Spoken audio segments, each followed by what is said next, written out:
My name's Travis. I'm 31, and every year I tell myself the same thing. This will be the last Thanksgiving I host. Every single year. Yet somehow, there I am, arms deep in turkey brine, meticulously folding napkins into little fan shapes, and smiling through gritted teeth while my Aunt Karen critiques my choice of wine like I bottled it myself. But this year managed to outdo every previous disaster.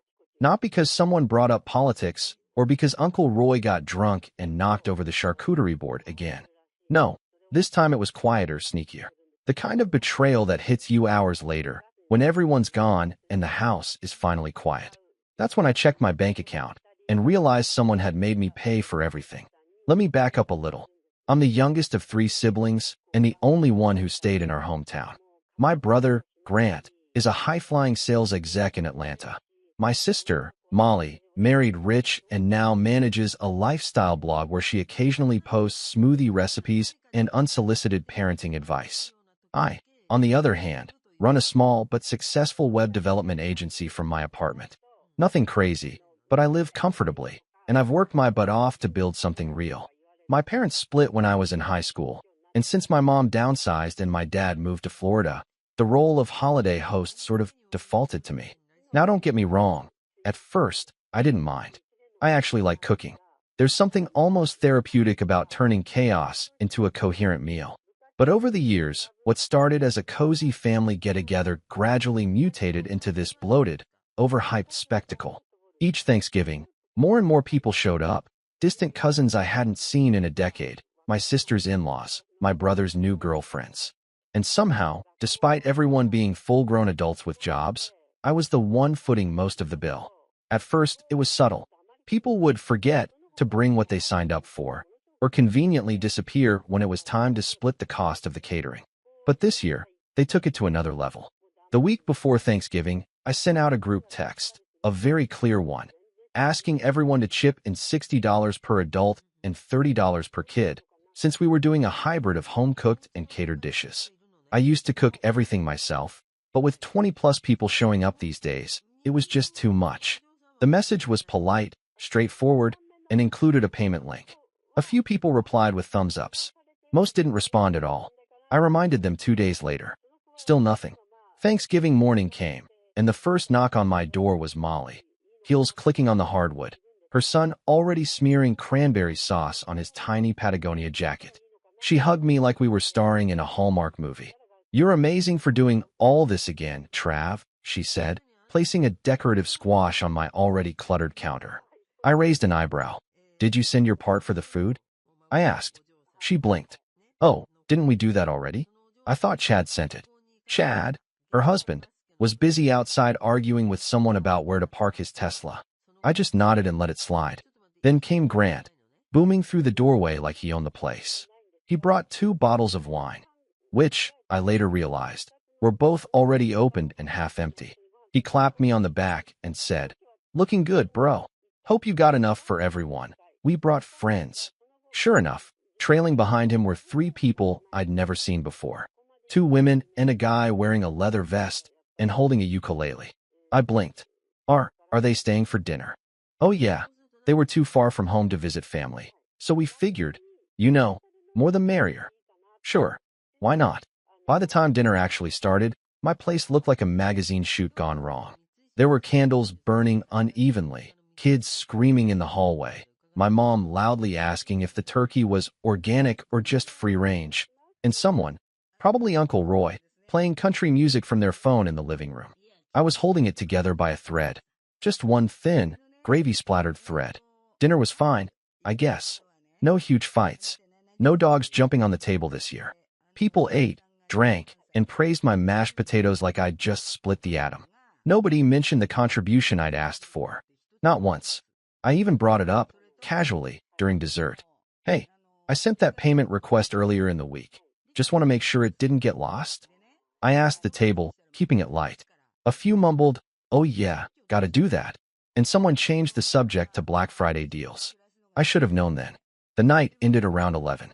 People started to drift out in waves, some with take-home containers they had apparently brought in advance, like this was a restaurant. Molly air-kissed me on the cheek and whispered, You're the best baby brother ever. Before grabbing a whole pie I didn't remember offering her. Grant gave me a bro hug and left me with a sink full of wine glasses and one very sticky child-sized handprint on my bathroom mirror. At midnight, I finally collapsed onto the couch, scrolling through my phone absent-mindedly until I opened my banking app out of habit. And there it was, $2,403.17. Pending. From the restaurant. Not just the catering bill. The full bill. Meals, drinks, and wait. Uber charges? I clicked in confusion and saw that several rides had been booked to and from the restaurant under my saved card. The catering company I used had a bundled app that, for convenience, let people add rides or extra wine orders under the same group. Apparently, someone in my family had just started using it like a group tab. At first I thought it was a mistake. Maybe the card info got mixed up. Maybe someone used the wrong profile. But then I saw the email confirmation. It was my name, my email. I checked the app's log. Multiple users had added to the order. Different names. Same billing info. I just sat there, stunned. Not angry. Not yet. Just numb. Then I saw it. A new message in the family group chat. From Aunt Carol. Thanks again, Travis. You're so generous. We all assumed you were treating since you're doing so well. We'll host next year. My stomach dropped. I didn't even know what to reply. My chest felt tight. I scrolled back through the chat history. Not a single offer to split the cost. Not one person asked. They just assumed. Or worse, they knew and didn't care. And that's when it hit me. They didn't forget to pay. They decided not to. That's when the anger started. And I had no idea, as I lay there staring at that glowing $2,400 charge, that I was just beginning to uncover how deep this little assumption really went. I didn't sleep that night. I just laid there on the couch, fully dressed, staring at the ceiling fan spinning lazily above me. Every now and then, my eyes would flick back to my phone, like the $2,403.17 charge might disappear if I stared hard enough. But it didn't. It sat there like a weight on my chest, a perfect, unavoidable number. Not just a number, a reminder of how they saw me. Not as a brother, a cousin, a nephew, but as a bank. A convenient little ATM in a flannel shirt who happened to be doing well, and therefore, apparently, owed them all dinner, drinks, dessert, and a fleet of Uber rides. I started to replay the night in my head, obsessively. The half-hugs, the fake smiles, the way Molly had taken home 2 full containers of mac and cheese without asking. How Chad had handed my son's old Lego set to his nephew like it was his to give away. How my own mom had asked, in front of everyone, "Is this your new sofa? It's cute. A little modern for my taste, but I guess if you like it." Every small moment I'd brushed off over the years came flooding back in with horrifying clarity. Like the time Grant accidentally used my Netflix for 6 months without paying. Or how Aunt Carol once asked if I could just handle the Christmas shopping this year, and then handed me a list of 14 names, complete with sizes and preferred brands. And how everyone always praised me, loudly, publicly, for being the responsible one, or so generous, but never once asked if I was okay. If I needed anything. If maybe I didn't want to be that guy anymore. By 4:30 a.m., I wasn't tired. I was seething. And still, a small part of me hoped it was just a mistake. That someone, anyone, would text back and say, "Hey, that was messed up. I'm sending you my part." But when I opened the group chat again, the only thing new was a meme Grant had sent about leftover turkey being better than the original meal. A string of laughing emojis followed. Nobody mentioned the charge. Nobody even asked if I was okay with it. Around 6 a.m., I did something I'd never done before. I called the restaurant. I needed answers. The catering manager was surprisingly helpful, pulling up the invoice and reading it to me line by line. I had originally ordered the dinner for 12 people, the main meal, plus a few extras. But sometime around 4 p.m. Thanksgiving Day, the order had been modified to include wine, appetizers, and 5 additional entrees. And the payment method? My card. Confirmed. He even told me the names associated with the digital order additions. Chad, Molly, Carol, even Grant's friend Rick the ukulele guy. It wasn't a mistake. It was deliberate. I was shaking when I hung up. Not from rage, exactly. Not yet. It was more like betrayal layered over embarrassment. Like I'd shown up for a play and realized halfway through that I was the punchline. The idiot. The one paying for everyone else's fun while they laughed behind my back and toasted to how well I was doing. And still, I didn't say anything. Not yet. Instead, I did what I always did. I cleaned.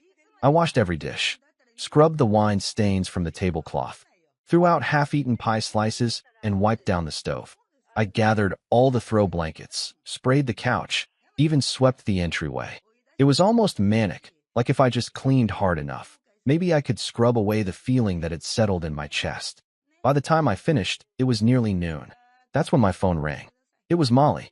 I took a breath and answered, trying to keep my tone even. "Hey," I said. "Oh, finally," she chirped. "Chad was trying to get a hold of you. Did you block him?" I blinked. "No. Why would I block Chad?" She sighed, like I was already being difficult. "I don't know. He just said his Uber receipts went through your card, and he wanted to double-check you didn't mind. You know, since it was all kind of last minute and you seemed fine with it." I couldn't even speak for a second. "Molly," I said slowly, "I didn't approve any of that. I sent a payment request days ago. No one responded. And now I'm out over $2,000 for food and transportation I didn't order." There was a pause. Then she laughed. "Oh my God, Travis. You're being dramatic. It's not like you're broke. You have your own company. What's $2,000 to someone like you?" Something inside me snapped. I don't even remember hanging up. I just remember tossing my phone on the kitchen counter like it was covered in slime. I could still hear her voice in my head. "What's $2,000 to someone like you?" Like I was some tech billionaire, not a guy who still bought store-brand cereal and wore jeans until they frayed at the pockets. Like success meant I owed them something. That afternoon, I drove to my mom's place. Not to confront her, not yet. I just needed confirmation. Something. I told her I was dropping off leftovers, lie, and sat with her in the living room while she went on about how nice the evening was. "I think this was one of the better Thanksgivings," she said, sipping tea. "Everyone seemed happy. And I think it's great you treated everyone. It's a sweet tradition." My stomach turned. "Tradition?" I echoed. "Well, you always end up covering things. That's just kind of how it goes now, isn't it? You've got the space, the income. You're the dependable one." And just like that, I realized something chilling. They had all normalized it. It wasn't even a surprise to them. It was just expected. I drove home in silence. And later that night, just to confirm how far the entitlement had gone, I sent a polite message in the group chat. "Hey everyone, I noticed the total charge for food and rides came to over $2,400. I hadn't budgeted for that, especially since I asked everyone to chip in. Please let me know when you can send your portion, $60 per adult, $30 per kid, plus whatever you added through the app." Within 15 minutes, the replies started. First, from Aunt Carol. "Oh honey, I thought you were treating. That's what your mom said." Then from Chad. "Wait, what? I thought it was covered already. Can't we just handle it next month? Bit tight right now." Then Grant. "You really chasing us for pocket change, Trav? Kinda tacky, bro." The others started liking his message. Someone even added a laughing emoji. No one offered to pay. No one apologized. They doubled down. That's when I stopped waiting. Stopped hoping someone would do the right thing. That's when I really started planning. But the final straw? That came 2 days later. I got a Venmo notification from Molly. Not a payment. A request. For $45. Caption, "For the pie tin I brought and your kid's old Lego set. Tyler wants to keep it." I stared at the screen for so long the phone went dim. That was it. That was the moment. I wasn't just going to stop paying for them. I was going to make them regret ever thinking I was the dependable one. Because what none of them realized, what none of them bothered to ask, was that doing well didn't just mean I could afford things. It meant I'd learned how to protect things. Like my money, my dignity, and my time. And they were about to learn, in a way they'd never forget, what happens when you treat someone like an open wallet one time too many. I didn't speak to anyone in the family for a week after that. No texts, no calls, nothing in the group chat. I muted it, deleted the shortcut from my home screen. Every time I saw a notification pop up, a laughing emoji, another dumb meme, or some shallow comment from Grant about grinding hard this season, it made my skin crawl. I was unraveling, and not in the obvious, dramatic way people think of when they picture someone reaching their limit. It was quieter than that. Subtler. My mornings grew slower, heavier. I'd sit at my desk, fingers hovering over the keyboard, trying to code something, anything, but my brain just wouldn't cooperate. It wasn't just about the money. It wasn't even about the principle anymore. It was about how little they thought of me, about how easy it was for them to use me. Not just once, not accidentally, but as a pattern, a habit, a tradition, my mom had called it. Like I was just the dependable background character in everyone else's story, always there to pick up the check, carry the bags, say it's fine, with a smile plastered on my face. For days, I barely ate, barely left my apartment. I kept replaying every holiday, every birthday dinner, every little favor I'd ever done for them, wondering, was it all just expected? Was I ever appreciated? Or was I just convenient? I started second-guessing everything. I even found myself staring at old photos from past Thanksgivings. Pictures my sister had posted to her Instagram with cutesy captions like blessed and family first. And in nearly every photo, there I was in the background, setting the table, cleaning up, holding someone's baby, never front and center, never tagged. And it hit me like a freight train. I wasn't part of the family dynamic. I was support staff. The person who made sure everyone else looked good, felt good, was good, no matter how much it drained me. That was my rock bottom. The part where I didn't just feel used, I felt invisible. And so I stopped showing up. That Saturday, I skipped a cousin's birthday party. No text, no excuse. I just didn't go. Then I ignored a message from my mom asking if I could help figure out why her Wi-Fi wasn't working again. I'd fixed it 4 times in the past 2 months. I let the message sit unread. And when Grant called me to ask if he could crash at my place next month while he was in town for some conference, I let it go to voicemail. He didn't even ask. He just assumed I had the space, the time, the willingness. It wasn't easy. Every part of me, the part that had been trained since childhood to people please, to avoid conflict, to earn love by being useful, wanted to cave, to send an apology, to go back to the role they'd cast me in. But I didn't. Instead, I started pouring that time and energy into myself. I restructured my business, took a long look at my budget, where my money was going, what subscriptions I didn't need, what clients weren't worth the stress. I raised my rates, something I'd been afraid to do for months. And to my surprise, most of my clients didn't even blink. One of them even said, "I'm shocked you didn't do this sooner." I started working out again. Nothing extreme.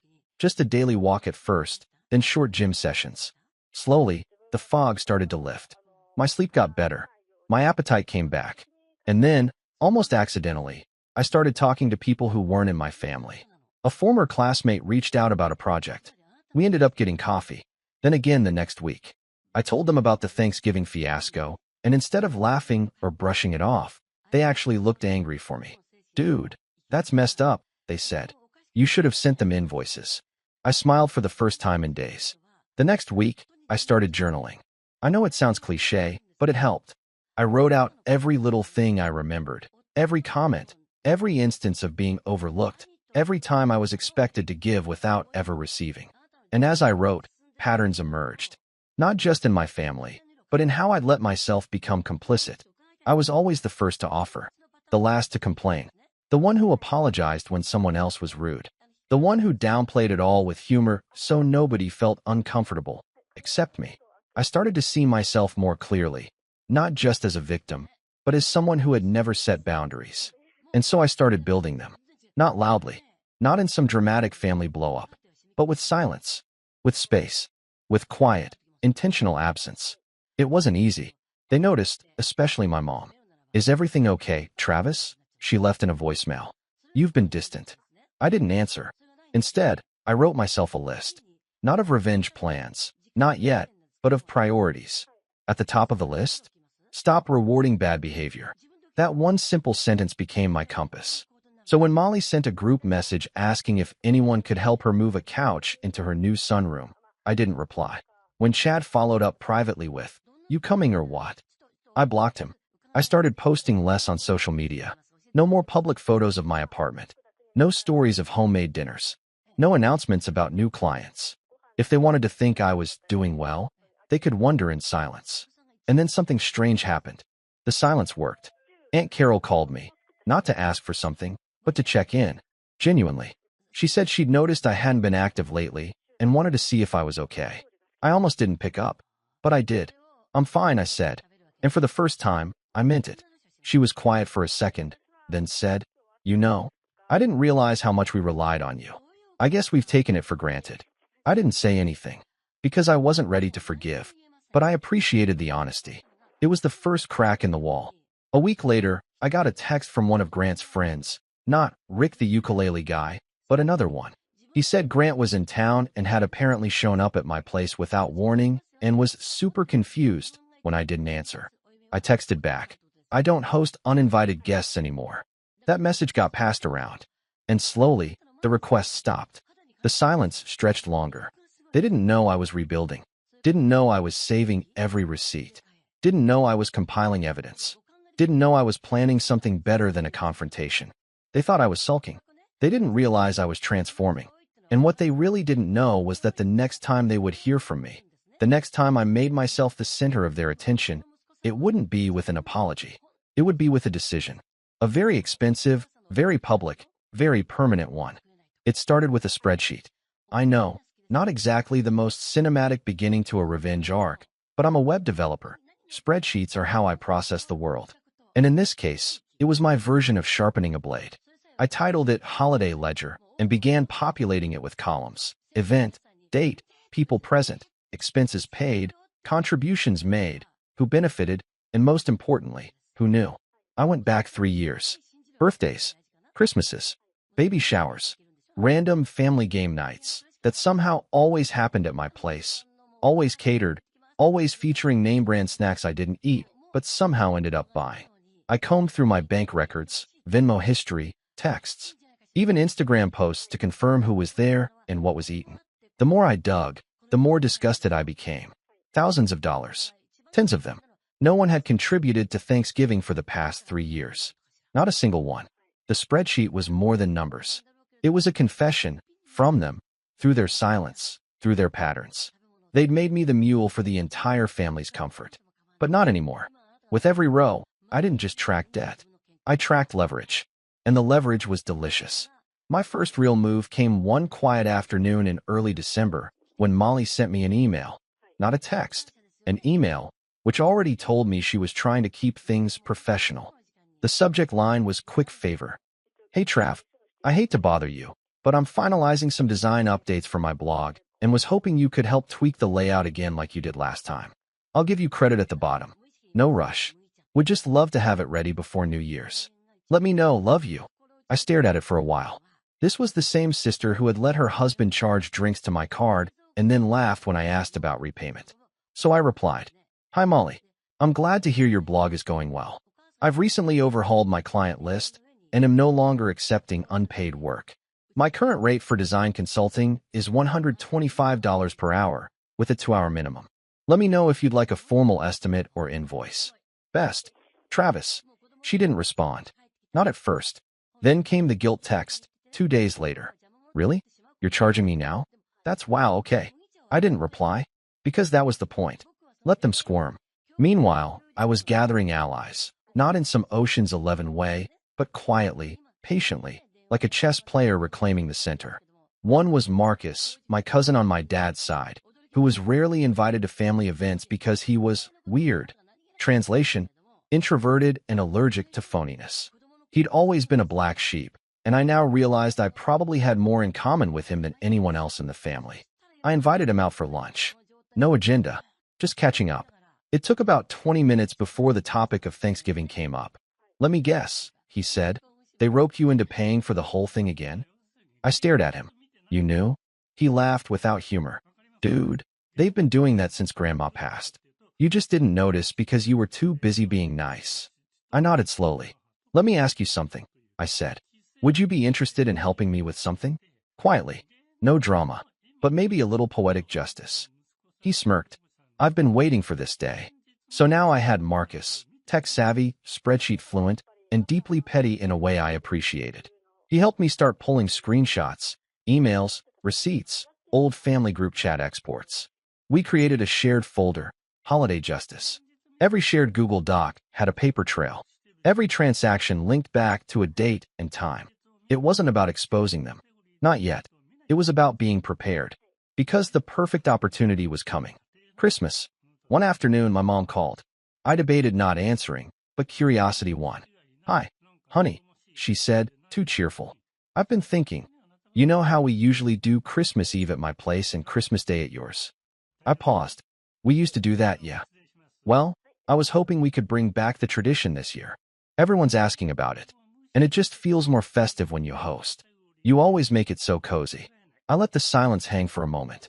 So you want me to host again? Well, yes, but don't think of it like that. We'll all pitch in this time. I almost laughed, like how everyone pitched in for Thanksgiving. Another pause. This one longer. I told them that wasn't okay, she said. I talked to Carol and Molly and said you were hurt. They said they didn't realize you were serious about the payment. I snorted. Did they offer to pay me back? No, but I think that's something you should just let go, Travis. Family's messy. You know that. And there it was. The eternal excuse. Family's messy. Translation, you're not allowed to hold them accountable. I exhaled through my nose. Let me think about it. Okay, but let me know soon. Molly wants to know if she should order a cake or if you're handling dessert. I hung up without answering. The decision was already made. I was going to host Christmas, but not in the way they expected. I started planning meticulously. Not the food, not the decor, but the framework. This was going to be the trap, the test, the grand setup. I cleaned the apartment from top to bottom. I redecorated the living room to feel colder, cleaner, less lived in. I boxed up the comfy throw pillows, hid the board games, stored the liquor bottles. I made the space look like a showroom, not a home, because it wasn't a home for them anymore. It was a stage. Then I created a custom RSVP system on a private site I hosted. I built a Christmas guest portal with a login and everything. Each family member got a unique code. Inside, there was a menu of the catered items, from appetizers to desserts, and a required payment form before confirming attendance. Every adult was required to contribute $85 to cover the upgraded menu and $25 for kids. There was no pay later option, no gray area. You paid or you didn't come. I sent the links individually. No group chat, no warning. The responses trickled in over the next week. Aunt Carol tried to call me. I declined. Molly texted, "Wait, are you seriously charging us before Christmas dinner?" I replied, "Yes." Grant emailed, "Is this some kind of joke?" I didn't reply. Then he texted a screenshot of the payment form with the caption, "You good, bro?" I texted back one word, "Great." Within 3 days, 4 people paid. 8 didn't. Molly tried to circumvent the system by just showing up on Christmas Eve anyway. She found the building locked because I'd changed the security code on the front door. Only those who paid got the new code, along with a time window for entry and instructions for seating. But the Christmas dinner incident, was only the first domino. What came after that? That was the masterpiece. Because I wasn't just removing myself from the role they assigned me. I was about to replace that role with someone else.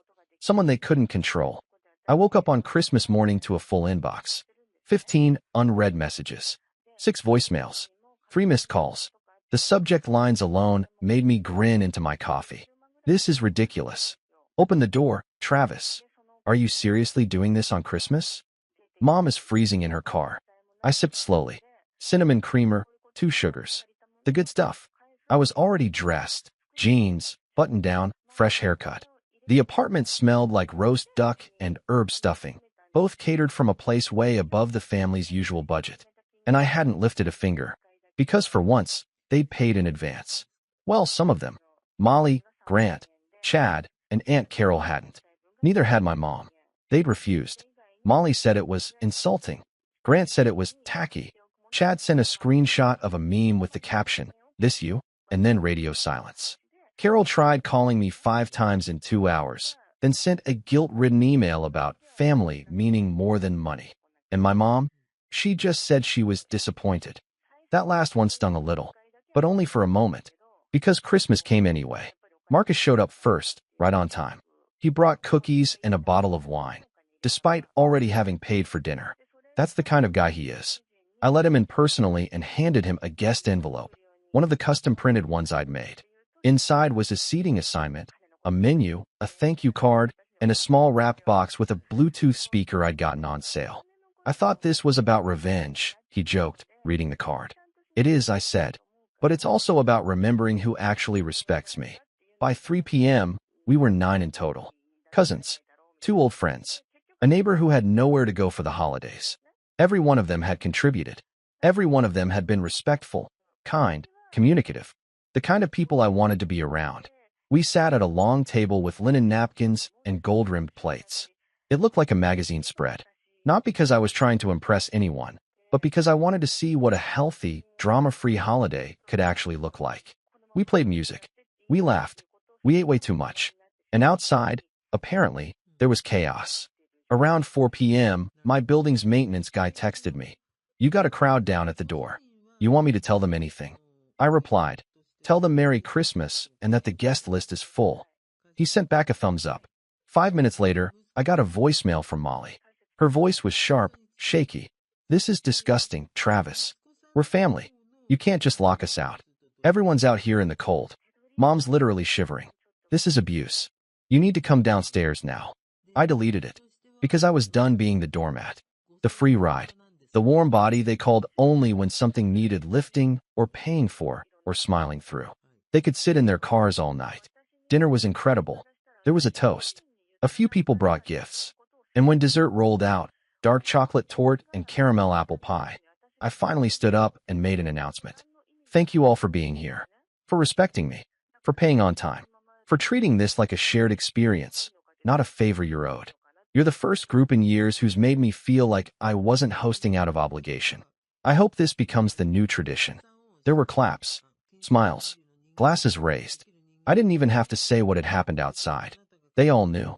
After everyone left, each with a to-go box, a hug, and another thank you, I finally allowed myself a moment of peace.